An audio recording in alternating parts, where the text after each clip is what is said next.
Hi everyone, Matt here from the Education Showroom.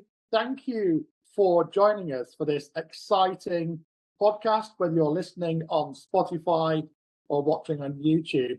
I'm delighted that you're joining us, and I'm absolutely over the moon because I've been looking forward to this for weeks.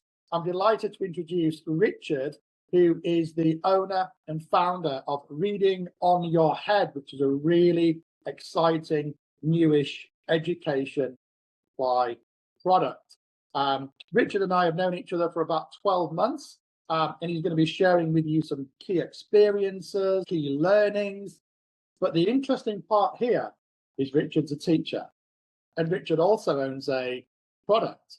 So there's a beautiful blend here, and that's why we're here today, is to talk about a teacher, a founder, the inspiration, the impact of the products, the opportunity that was seen. And on that note, Richard, good afternoon. Great to see you.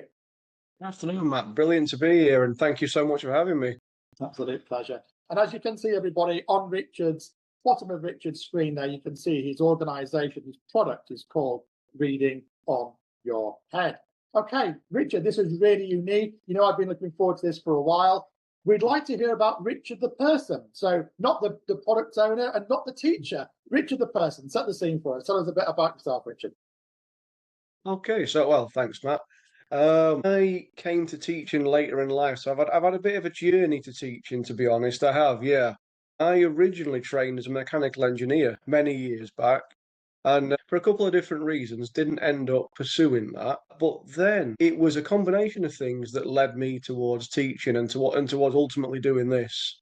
So I met a couple of really inspirational teachers that taught my stepdaughter, and it made me think back to my time in primary school, to be honest. And Mr. Wright, it was my favourite teacher. You've always got that one teacher who sticks in your mind.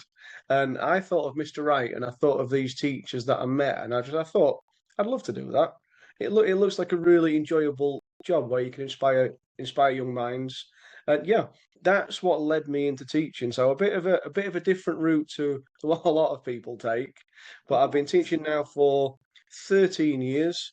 Had a bit of a tricky start to teaching, so I've moved overseas for a little bit. Came back to the UK with a plan to start teaching. Didn't realise that I couldn't get a student loan, which was a bit of a shocker. So I had to work full time at the weekends to fund myself getting through my teaching degree, which made it tough, but it really did teach me to kind of focus, to learn how to be efficient and effective and get things done as efficiently as possible, which definitely helped in your teaching career. Yeah. So I ended up teaching, strangely, in the primary school that I went to when I was a child, which is, yeah. I always mention that because it's just such a nice thing. It's kind of going full circle. So, I mean, don't get me wrong, it can be strange at times. But yeah, so I teach in my primary school. When I first went there to interview, the very first person I saw was one of the dinner ladies that was there when I was at school. And yeah, it was just incredible. Waved at me, recognised me, and I knew straight away, I was home. Yeah. Been there ever since. Love the place. Yeah. And you are a year 5, obviously primary school teacher, and you do that right now. So that's your role, as well as having Reading on Your Head, a very successful young business. Yeah, exactly that. Yeah. So I spent about 10 years in year 6, which is what got me interested in Reading on Your Head. But yes, still work as a teacher in year 5, still in the same school, still enjoying teaching, still a really satisfying job that I enjoy doing. In fact, I was in school this morning. We were doing maths and English this morning. I've come home today, excited to have a chat to you, Matt, and tell you about Reading on Your Head. Yeah. That's great. And a shout out to Mr. Wright. Hopefully you're watching this or listening to this podcast. Mr. Wright, this is for you. You are Richard's inspirational standout teacher. So nice one, Mr. Wright. Richard, what was your inspiration? I'm going to flip it now a little bit. You own Reading on Your Head. We hear fantastic feedback about it. You and I have known each other for a little while now. But what was your inspiration to develop and to launch the product Reading on Your Head? Well, funnily enough, Matt, that's why I mentioned that I teach at my primary school. So I'm from Doncaster myself. I teach in Doncaster. Now, Doncaster is about in the top 10% of deprivation nationwide, and the school I teach in is in about the top 10% of deprivation within Doncaster. So we're right at the far end of the indices in terms of deprivation. Yeah. And what pushed me to do this is seeing children struggling to engage across the curriculum because reading and reading comprehension holds them back. So I'd say I spent about 10 years teaching year six, and a constant battle was helping children to read more, to understand what they read, and to get them to be able to comprehend effectively. If you can't read and read widely, and if you can't comprehend, then there's so much of the curriculum that's locked off to you. And that was at the heart of it, really. Seeing that struggle year in, year out for pupils who I knew could succeed, but not engaging with reading or not being able to do comprehension effectively held them back so much from, the success they really deserved. And that was at the heart of what made me start down this path. It's really interesting. So it's from personal, real life experience, being in the classroom, seeing gaps, challenges, problems. But obviously, for me to state the obvious, is the struggles with reading affects every single subject, every learner at every year group, whatever their background may be. It's the fundamentals of understanding and everything in between, isn't it? Absolutely is. Just as you say, Matt, it underpins absolutely everything. If children can't read and can't read effectively, and that leads into can't comprehend effectively, for every subject they access, everything is made so much harder across the board, whether it's maths, curriculum subjects, everything they do is so much tougher. As I say, and it really holds back so many children's natural ability because they can't read and comprehend as well as they should be, as well as they've got the ability to, but something holds them back. Yeah, Absolutely. And again, going back to your unique experience, which is something I absolutely love, is with one hat on, you're an educator, and with another hat on, you're the owner of a product, so to speak. Let's call it a solution. So I guess I want to focus on both of those things with my next question. Is teacher hat on, company owner hat on combined, making that transition, completely new skills, running a business versus teaching children in a classroom. That's what we're going to talk about right now. So what are the key learning points, your key experiences, the goods, the bads, the uglies, the indifference, the expected, the unexpected, of making, I'm not going to say that transition because you haven't gone from one to the other, you do both. And that's the key thing here. What does that, let's call it a hybrid, look like in terms of learning points? What does that look like, Richard? it's a great question. So if I start with the wins, so in terms of wins, I think the biggest win is being a real life classroom teacher. When you speak to people, so often it absolutely amazes people that you're an actual classroom teacher, and I think that gives you, a real sort of authenticity because it's not just someone saying this will improve reading. It's come from in the classroom, and it's come from a real life teacher who's recognised a problem and is working on fixing it. So that's the biggest win I think that I've seen. Being a teacher does give you a lot of sort of cachet. I think that's the right word. That you are someone who's been there and done it, and you're still in the trenches working. Yeah. So that's the first big win. Yeah, that's right. I think second for me, I think in hindsight it sounds really obvious, but what I wanted to do was something that worked for me and for teachers. And I think that's been our second big win. If you do something that you know is going to work for teachers and for schools and for pupils, you've got a much better chance of success. It needs to be something useful that teachers can use. It needs to be something that reduces teacher workload, which we know is a massive issue, not increases it.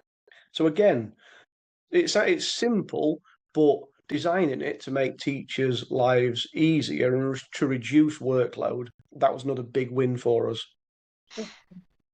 I think the main thing that I'm learning here is authenticity. It works because you've seen it and you've designed it based upon gaps and personal experiences. And as I said at the beginning, the feedback we hear is exemplary. So that's great. What the unexpected that you've come across, Richard? Yeah, there have been lots of unexpected moments. Yeah. I think probably for me, the biggest one, and again, it's one of those in hindsight, it should have been really obvious. But when you've got an idea, you want things to happen straight away, don't you? You want everything to happen straight away because you think, right, I've had a brilliant idea. I know it's great. Everyone else will think the exact same thing. Yeah, that was the biggest one. You've got to understand things take longer than you want them to. It's a process. Yeah. And that was the biggest one for me. I didn't see that coming. I'm sure I should have seen it coming, but I didn't see that coming. Things take time to get, not just to do, but to get right, feedback, input. Yeah, that's an interesting experience. What would you regard as key challenges? Okay, so challenges. I think the first one is that having a great idea is not enough. You know, you've got to be able to not just have the idea, it's communicating that idea. And I think that kind of folds together two problems. So partly there's lots of people with lots of different solutions out there. So partly kind of getting your voice heard, especially as, a small teacher-led company, Yeah. partly that's really hard. I think secondly, competing against really big multinational companies with the budgets of big multinational companies is incredibly hard to do. Perseverance and coming back to being a real teacher in the classroom, that really does help. But that's the big challenge. It's getting your voice heard and getting your idea heard. That's hard to do. It is. But we're gradually winning that battle. Yeah, and I think, obviously, I've got exactly the same experience as you have, and I absolutely echo exactly what you're saying. One of the things that we talk about internally here at the Education Showroom, in fact, I think it's not just talk about, we are extremely proud of it, is great products don't necessarily, and they're not always by the big brands. And one of the things that we love at the Education Showroom is being able to work with great organizations, with great people, with great products, even if it's their first day or whether it's their 100,000th day of training. All great products are not just great big brands with huge sums of money. And as with Reading on Your Head, it's a fantastic product which works. We have incredible feedback consistently. But you're a small company. And that's one of the things that we think a lot about, we talk a lot about, we do a lot about, is great products don't necessarily have to have big names attached to them. So kudos for the great work that you're doing. I think that another thing that in my experience that we hear a lot about is impact. If your product or when a product, whatever it may be, or service for that matter, when the impact is so significant and it's affordable, then the word spreads.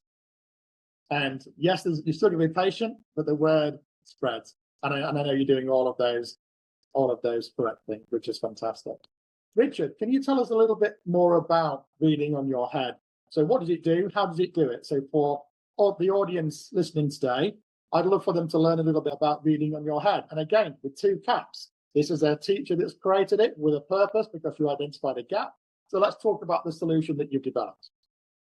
Yeah, of course. So I always describe it as think times table rock stars for reading because we're funded by an educational charity, the same one that gave TTRS their start in life. And I've always looked at what Bruno does and just kind of looked at it in awe like lots of people do. So that's what we aim to do. Reading on Your Head is simple. Children can log on and they can read something in seconds. They can read online. It's not high pressure. They can just log on and read for pleasure. They can read about what interests them, where and when they want to, works at school, works at home as well, and just an easy way to access reading. We write the text ourselves. We've got a team of teachers that write the text, and we write what interests children. If you're going to get children to read, it's got to be about something that interests them. So, for example, recently we've done lots of work on Roblox because we can guarantee that will get children reading. So, from the children's side, just simple, accessible, they can read for pleasure, and they can do online reading comprehension. Really easy to access, just an enjoyable way to do reading. From the school side, it's about making it useful for teachers. So everything that we do, there's around 10,000 or so downloadable teaching resources. So Wow. teachers can use it as an online tool, but not just an online tool. They can download everything and use it to completely resource their guided reading curriculum. Because we recognise that teachers are busy people. They need more time to teach, not more time to create guided reading resources. So it works offline as well. And the really nice thing is that in the background, we use a little bit of AI to monitor pupil performance. So everything children do is monitored, is assessed, and schools get really detailed feedback on reading performance. So they can pinpoint where to focus the teaching, where pupils are struggling, and where they need to help pupils to improve comprehension. So really simple, really easy to use, and just really effective. In terms of making it more accessible for children, we've just launched our own accessibility reader because we recognise that for lots of children, comprehension and just accessing reading can be really tough. So now children can read through our accessibility reader, they can read in a way that suits them. They can change the overlay of the text, they can change the text size, they can have it read along to them. So we've done lots to make it simple, make it accessible, and just make it really effective for schools and to raise a look to foster a love of reading and to use that to raise reading comprehension outcomes. It's simple and it's powerful and it's not expensive. We charge $4.99 a year. That's for a whole primary school because we want to be one of those companies that schools see as value for money. Because as a school, there's not a lot of money in budgets. I'm a teacher myself. I understand how tough budgets are. So we charge sensible prices and we work with you to help you design your reading curriculum and to resource it and provide content for you. Yeah. Richard, thank you very much. Ladies and gentlemen listening to this podcast, if you have any questions for Richard, if you'd like to have a look at Reading on Your Head, if you'd like to have a chat with Richard about his experience in the classroom, and again, that hybrid wearing two caps of teacher and developer of a product, the owner of a product, it's very, very interesting. It's very fascinating. And Richard, if we had the time, we'd probably be on here for another 2 hours. But it is Friday afternoon, Richard. So yeah, if you've got any questions, any queries, if you'd like to have a chat, if you're really, really interested, if you're considering the launch of your own education product or service, and you're thinking, you know what, Richard would be really great to bounce some ideas off, or I'd like to see, learn a little bit more about Richard's, as we discussed, the goods, the bads, the uglies, the differences, the hard, the challenges, the wins, the successes, and everything between. Please get in touch with Richard. But for schools out there that perhaps are listening to this and you're really, really interested in exploring a fabulous tool to improve the reading for your learners, then you've met Richard today. And Richard, will you mind sharing your website address for us? So it's www.readingonyourhead.com. Smash it. And your contact number, if anyone wants to give you a quick bell. Just drop me an email at hello@readingonyourhead.com. Thank you, Richard. Ladies and gentlemen, thank you very much for listening to the podcast. As always, we welcome your thoughts, your feedback, and guide us to future podcast titles and themes that you would like us to organise for you. Richard, our special guest today, thank you very much. Wishing you a pleasant weekend. Pleasure. Thank you so much, Matt. Bye-bye.